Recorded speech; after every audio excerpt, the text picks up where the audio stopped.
Is university worth it? Let's have a look.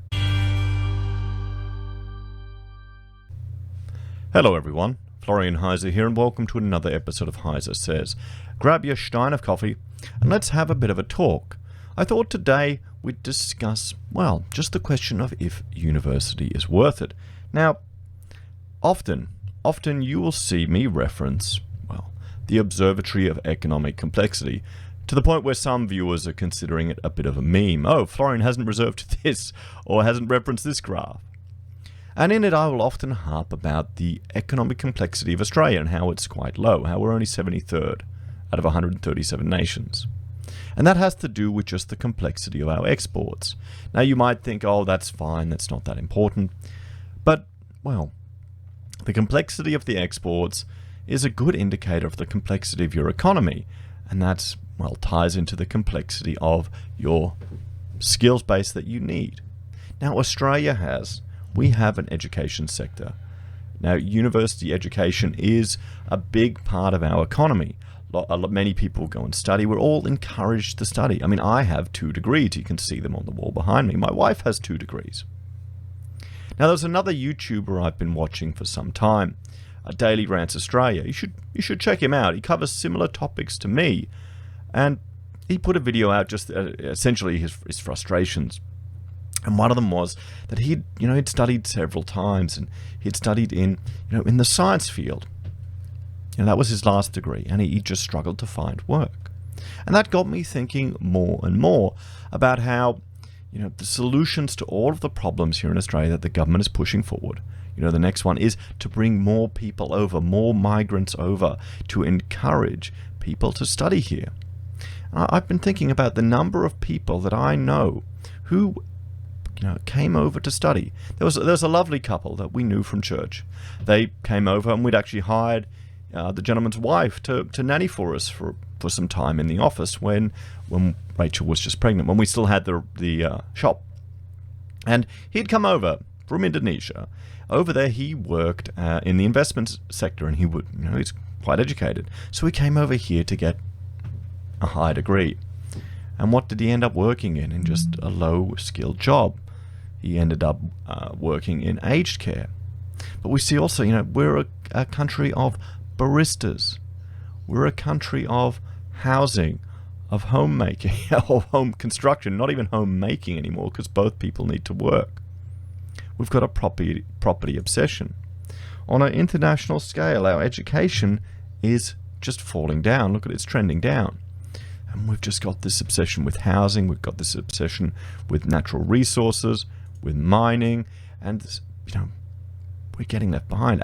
We have an advanced economy, but we don't have a complex economy, because we'll mine all this stuff and then you're shipping all of our products overseas, the natural products, and importing goods back here. In that case, he came over here, he studied, and after a while they just went back home because their quality of life was better. They could afford to live a better quality of life. We're suckering these people to come over to Australia to study. We're getting a generation of Australians burdened with debt to go and study, because you have to realize there's another thing to consider. Oh, you may say, Florian, we've got HECS, we don't need to worry about it. But there is the concept of an opportunity cost. And this is a little diagram here from Economics Help, just showing you the opportunity cost if you study for 2 extra hours is 2 hours of less leisure time. That's the opportunity cost. That's the price that you're paying. The opportunity cost to go and study, like the other YouTuber did, a physics degree, that's years of time, years of potential earning capacity. That's been lost. Years of time you're devoting to your studies, devoting to your degree. And the question I put to you, in a country with the economic complexity of Australia, is the line that we're being fed that everyone needs to go and study and go and get a degree, is that worth it? Is this like the housing, the housing bubble? Is this the education bubble that we're facing here in Australia? We've got degree inflation, everyone. We've got degree inflation. In my own profession, in architecture or design, I've got 2 bachelors. I've got a Bachelor of Built Environment, and then I have a Bachelor of Architecture. Now, the students going to the same university get a Bachelor of Architecture and then a Master's of Architecture. It's degree inflation. Do you honestly think that makes any difference to their capabilities, any difference to their skill base? Do you think it actually helps them get a job? Well, I'll let you know. No, it doesn't. It doesn't. If anything, the quality of education has declined that they're receiving. At least the amount of tutorial time and what they're getting from the university has gone down.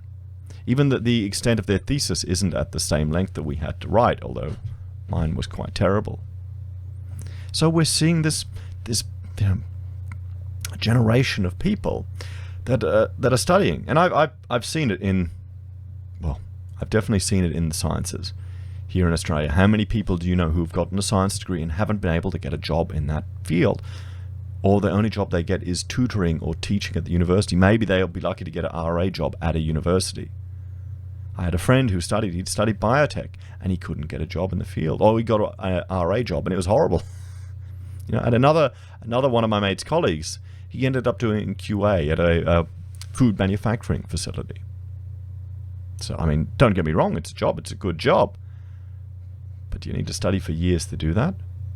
Australia's so obsessed with our property, so obsessed with just moving forward, so obsessed with mining that I think we're leaving behind a generation of people. And I put the question to you, because I've been thinking about this. Is it worth getting a university degree in Australia?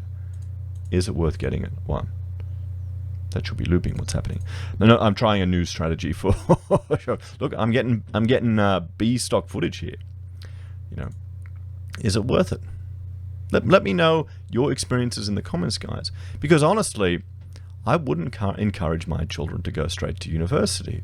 I would encourage them to get more life skills, maybe to get a job, maybe to get new experiences, maybe even to get the skills of working in a barista, learning how to run a business, build up finances, invest in a property like this young girl did, even though, the market's going to correct. But I mean, she was borrowing less than 300 grand, everyone. You could afford to service that loan on, doing Uber one night a week, or literally working a barista job for a few hours a week. And then you've got a house.